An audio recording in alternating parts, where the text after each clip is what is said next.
안녕하세요. 뮤직쿠스 음악협회와 인랜드 ANC 온누리교회가 공동 제작하는 찬송가 해설 시간에 오신 것을 환영합니다. 이 시간을 통해 여러분께 사회자로 인사드리게 된 인랜드 ANC 온누리교회 음악목사 김형직입니다. 이 프로그램을 통해 우리가 항상 부르는 찬송가에 대해 어떻게 하면 하나님께 더 기쁨으로 찬양할 수 있고 또 찬송가를 통해 은혜 받을 수 있을지를 생각해보는 귀한 시간 되길 희망합니다. 먼저 이 프로그램에서 저와 함께 찬송가 해설을 이끌어 주실 두 명의 음악가를 소개해 드리도록 하겠습니다. 먼저 이화여대 작곡가를 졸업하시고 또 USC 교육대학원 음악과를 졸업하신 작곡가 김미선 선생님을 모셨습니다. 안녕하세요. 안녕하세요. 우리 김미선 선생님은 제가 서울 영락교회 교육부 지휘자로 있을 때 반주자로 계셨었고 또 LA에 오셔서 활발하게 작곡과 편곡도 하시고 또 학생들을 가르치는 일들을 하고 계시는데요. 이렇게 모시게 되어 기쁘게 생각합니다. 오늘 첫 시간인데 간단한 소감 한마디 부탁드립니다. 네, 감사합니다. 저는 말씀하신 대로 이대 작곡과 졸업하고요. 같은 대학교 대학원에서 음악 치료를 1년 공부하던 중에 미국에 오게 되었습니다. USC에서 대학원 졸업하고 지금 두 딸을 키우면서 아이들이 다니는 크리스천 스쿨에서도 가르쳐 왔고 개인 레슨도 하고 지금 또 섬기고 있는 교회에서 편곡하고 있습니다. 작곡은 이제껏 좀 핑계를 대면서 미뤄왔는데요. 이번 찬송가 해설에서 함께하는 기회로 또 편곡도 하고 또 작곡도 또 다시 한번 열심히 해보려고 합니다. 네, 고맙습니다. 네, 감사합니다. 김영직 목사님 또 함께 찬송가 해설 프로그램에 참여할 수 있게 해주셔서 너무 감사드리고요. 또한 백효직 교수님은 이런 기회가 아니면 뵙기가 너무 힘들었을 텐데 또 이렇게 만나뵙게 돼서 너무 영광입니다. 잘 부탁드립니다. 감사합니다. 반갑습니다. 잘 부탁드립니다. 오늘 찬송가 해설 시리즈의 첫 번째 시간은 이 찬송가 해설을 이끌어 주실 백효주 교수님에 대해 알아보는 시간을 갖도록 하겠습니다.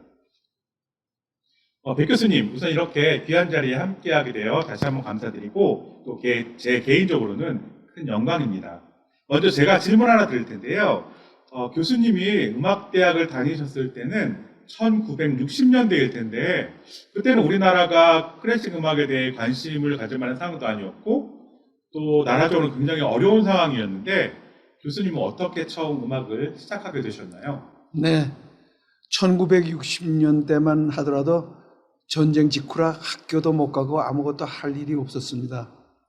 6.25 동란 당시 유엔군 폭격으로 인해서 집도 몇 깔리고 그 순간 목숨만 살려주면 하나님께 일생토록 헌신하겠다라고 간절히 기도를 드렸던 뜻을 따라 어렸을 때부터 음악에 소질이 있었기에 음악을 택하게 되었습니다. 당시 폭격으로 안진방해가 되었는데 2주일 동안 걸어서 강원도 피난 가는 도상에서 9번 다리가 펴지는 놀라운 기적을 체험하게 됐습니다. 그 많은 피를 흘리고도 수혈도 하지 않고 사경 속에서 회복된 것은 하나님의 놀라운 능력을 친히 보여주신 기적이요 하나님의 은혜입니다. 네, 아멘. 어렸을 때부터 음악에 재능이 있었기에 80명이 넘는 영락교회 학생성가대 대원으로 봉사하며 매주일 부르는 성가를 모두 암기하고 찬양을 드렸습니다. 어떤 때는 김두한 선생님과 변성엽 선생님께서 이따금 결근을 하실 때마다 선배 성가대원들이 고등학교 2학년인 저에게 지휘를 시키는 것이었습니다. 그럴 때마다 찬양곡을 암기하고 부르던 습관대로 지휘하던 모습들이 교회 권사님들 칭찬이 항상 자자하게 일어났습니다. 그로부터 하나님께 영광 돌리겠다는 마음으로 음악을 선택하게 되었습니다. 제가 듣기로는 교수님께서는 지금까지도 명성을 유지하고 있는 그 월드비전 합창단의 초대 부주의자를 맡으셨고 또 그 합창단과 함께 미주 순회 연주도 하셨다고 들었거든요. 그때 이야기도 좀 해주시겠어요? 네. 연세대학교를 졸업하자 선명의 어린이 합창단 부지휘자로 선발되고 8개월간의 제3차 북미주 연주여행을 떠나게 됐습니다. TV 방송국이나 주시사를 방문할 때마다 이따금 부지휘자에게 지휘할 기회를 주어졌는데 하루는 10만 명이 모인다는 미니아폴리스 연주회 위한 홍보를 위해서 TV 인터뷰가 없으니 마음 놓고 스튜디오에 가서 15분간 연주만 하면 된다고 그래서 한번 용기 있게 지휘를 시작했습니다. 그런데 생각 이외로 연주 시간 계산을 잘못해서 1분 30초가량 시간이 남아 여자 아나운서가 지휘자에게 질문을 하기 시작했습니다. 서북부 지역 책임자이신 하밀턴 목사님께서 재빠르게 카메라 뒤로 가서 저를 쳐다보시며 손짓으로 신호를 보내주었습니다. 저는 무조건 yes, no, five 이 세 가지 대답만 했습니다. 몇 개국어로 노래하냐는 질문에 제가 five라고 대답한 것 같습니다. 와, 그 당시에 아이들을 데리고 8개월간 미주 순회 연주를 하셨다고 하니 정말 대단한데요. 네. 혹시 기억나시는 뭐 에피소드라고 할까요? 혹시 나눠주실 수 있나요? 네. 어린이들이 생전 처음 이 천국같이 평화스럽고 아름다운 미국을 다니면서 한국에 있으면 단원으로 고아원에서 지낼 아이들이 여기 와서 고급 호텔에서 자고 먹으면서 다니니까 그 정신적인 컴플렉스는 이루 말할 수 없었죠. 보는 것마다 신기했고 호텔에 가면은 복도에 빨간 박스가 이렇게 유리 커버가 돼가지고 막 해머 같은 게 걸려 있고 그러면 장난꾸러기가 그게 신기해가지고 우선 유리를 깨서가지고 경찰이 날라오는 난리를 일으킨 적이 있습니다. 와. 그뿐만이 아니고 저 자신 선생으로서 실수를 한 게 있죠. 어느 날 킹스 칼리지 도미토리에 묵었는데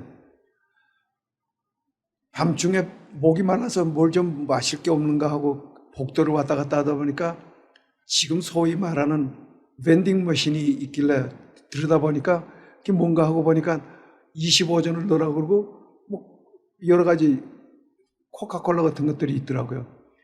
뭣도 모르고 25전을 넣었더니 찰커덕 하더니 컵이 둘러덩 중간에 떨어지는 거예요. 그래서 깜짝 놀래가지고 아이고 이거 큰일 났네. 그랬더니 조금 있더니 얼음이 쏟아지는데 다다다다다다다 그 뒤로서 그 뒤로 거품을 물면서 코카콜라가 나오는데 이거 큰일 났다. 이제 복도에 물바다가 되면 우리는 죽는다 해가지고 있는 힘을 다해서 그 무거운 vending 머신을 잡아 흔들었어요. 어디서 그런 힘이 나왔는지 알지도 못하지만 아무튼 그 통에 그나마 담겨져 있던 코카콜라가 땅에 쏟아지고 저는 그 기계가 혼자 멈춘 걸 참 다행이다 하고 방 안으로 들어갔던 그런 경험이 있습니다. 그렇게 넉넉하지 않은 상황이었음에도 또 이렇게 또 좋은 여러 가지 자리를 뒤로 하고 또 이렇게 미국에 오시게 됐는데요. 또 이런 미국 유학 후에도 한국에서처럼 또 LA 필이나 아니면 미국 지휘자 협회 등 미국 다른 여러 주류 사회에서 수많은 미국 음악 활동을 해오셨다고 들었는데요. 네. 또 어떤 활동들을 하셨는지 좀 궁금합니다. 네. 너무 제 자랑만 한 것 같아서 조금. 네, 오늘은 자랑하는 시간이니까 그래요? 마음껏 자랑해 주십시오. 네, 알겠습니다. 처음 시카고에 도착하고 나서 노스웨스턴 유니버시티 대학원에서 지휘 전공을 시작하고 있었는데 유학 온 지 7년 만에 시카고 오케스트라 홀에서 렉처 심포니 객원 지휘를 하게 됐습니다. 이것은 참 미중부 지역의 주류 사회에 첫 데뷔한 그런 큰 행사였습니다. 그러나 시카고에서 결혼을 하고 첫 아이를 낳았는데 그 아이가 소아마비 장애아로 태어났습니다. 유학의 목표를 포기하고 아들의 건강을 위해 날씨가 좋은 곳으로 오게 된 이후에 나성영락교의 지휘자로 선택을 받았고 LA 필하모닉 총감독으로부터 LA 필하모닉 창단 75주년 기념음악회에 참석하라는 같이 협연하자는 얘기를 듣고 코리안 메소드 코랄이라는 것을 설립하고 10일 동안 연주를 했습니다. 참 놀라운 음악회였죠. 그 이후로 4년 동안 뮤직센터 할리우드볼에서 활동하게 된 것은 하나님의 놀라운 축복이요 무한한 영광입니다. 또 한편 LA 필하모닉 지방 연주에서 객원 지휘를 하고 코러스 아메리카의 유일한 동양인 이사로 투텀을 활약을 했습니다. 그럼 마지막으로 교수님께 찬양이란 어떤 의미를 갖는지, 그리고 또 우리가 앞으로 찬송가의 설 동영상을 통해 찬송가에 대해 교수님께 많은 것들을 배울 텐데, 우리가 하나님께 찬송할 때 어떤 마음과 자세를 가져야 하는지 말씀해 주시면 감사하겠습니다. 네, 이 찬송가는 가사 중심의 신앙 고백이요 기도입니다. 그래서 찬송가는 음과 가사의 결합이고, 가사는 이해를 도와주고, 음악은 느낌을 표현하는 겁니다. 그래서 음악은 자필 영상으로서 하나님의 영광을 은유적으로 나타내는 예화입니다. 다시 말씀드려서 꽃의 향기를 우리가 설명할 때 말로 참 향기롭다. 근데 그 향기가 어떤 향기인지 우리는 듣는 분마다 다 다르게 생각합니다. 그래서 그 표현을 음악적으로 잘 예술적으로 표현을 해야 됩니다. 가장 훌륭한 예화를 하시는 분은 예수님이시죠.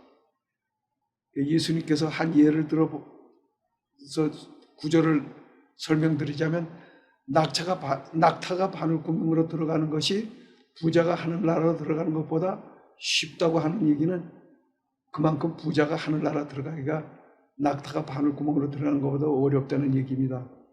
목사님들이 그렇기 때문에 설교 중에 예화를 들어서 교인들의 이해를 돕게 되는 것입니다. 그러므로 찬송가는 호흡 있는 비유적 예술입니다. 저는 항상 주장합니다. 어느 한 폭의 그림도 마음의 그림보다 더 아름다울 수는 없다. 그러니까 세계적으로 가장 유명한 그림도 내 마음에 느끼는 그 그림보다는 더 아름답지가 않습니다. 그러므로 이런 찬송가를 부를 때 자리를 정돈하기 위해서 부르자는 그런 찬송가를 부르면 그거는 큰 실책입니다. 찬송가는 하나님과 영적의 대화입니다.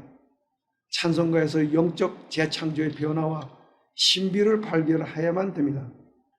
마음속으로 가사를 음미하면서 조용히 불러보신다면 하나님과 대화하는 길이 열릴 것입니다. 즉 하나님을 만나는 기쁨을 차지하게 될 것입니다. 오늘은 간단하게 교수님 소개하는 시간만 가지려고 했는데요. 그래서 우리가 교수님에 대해서 너무 많이 듣고 참 그 한국에서 있었던 일, 미국에서 또 있었던 그런 놀라운 일들 너무 참 뜻깊게 들었습니다. 그리고 또 찬송가에 대해서 중요한 얘기를 해주셨어요. 저도 사실 모태신앙으로서 찬송가를 불렀지만 그냥 불렀던 그런 생각 없이 불렀던 제 자신을 또 반성하고 또 앞으로 더 찬송가를 알고 많이 부르고 싶고요. 오늘 시청자님들께도 많은 도움이 되셨을 것 같습니다. 오늘은 찬송가에서를 이끌어 주실 백효주 교수님에 대해 알아보는 시간을 가졌습니다. 이제 다음 시간부터는 본격적인 찬송가 해설을 시작하게 될 텐데요. 앞으로 많은 기대 부탁드립니다. 그리고 찬송가 해설 시리즈는 인랜드 ANC 온누리교회 유튜브 공식 채널을 통해 보실 수 있습니다. 구독과 좋아요 버튼을 눌러주시면 제작에 큰 힘이 됩니다. 오늘 함께해 주신 백효주 교수님 그리고 김미선 선생님께 감사의 말씀을 드리면서 오늘은 여기서 마무리하도록 하겠습니다. 감사합니다. 감사합니다. 수고하셨습니다.